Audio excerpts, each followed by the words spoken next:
C'est une des capitales mondiales de la cybercriminalité. Abidjan, en Côte d'Ivoire. Et ses tristement célèbres brouteurs.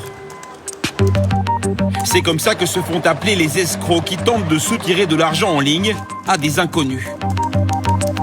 C'est le cas de ces deux amis d'une trentaine d'années qui souhaitent rester anonymes.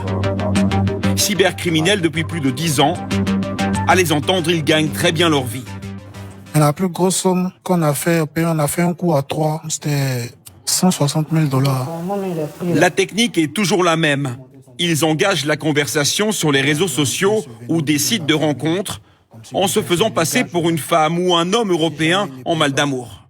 C'est de faire tomber la personne amoureuse de la photo. La personne avec qui elle pense parler en fait. Une fois qu'elle est amoureuse, c'est fini. C'est comme dans la vraie vie, si tu as des sentiments pour une personne, tu vas aider la personne. Et pour créer ces faux personnages, ces escrocs peuvent compter sur un outil providentiel, l'intelligence artificielle. Avec Internet de nos jours, avec l'ordinateur, on modifie tout. Tu modifies un passeport, tu mets la photo là-dessus, tu l'envoies. Une fois qu'elle est rassurée, elle s'y met à fond. Et tu lances son hameçon et puis le poisson il s'accroche. Démonstration, en quelques clics sur son téléphone, le brouteur utilise une application pour générer une image de Lionel Messi sur un lit d'hôpital. Tout est possible. Tu peux être Brad Pitt, tu peux être George Clooney, tu peux être qui tu veux. Tu peux être Bill Gates même. C'est exactement de cette façon qu'une Française a récemment été arnaquée à hauteur de plus de 800 000 €. Pendant un an, elle pensait discuter avec Brad Pitt, gravement malade. Les brouteurs ont été jusqu'à créer un faux journal télévisé grâce à une IA. Breaking news. Pour annoncer la prétendue relation de la Française avec l'acteur américain.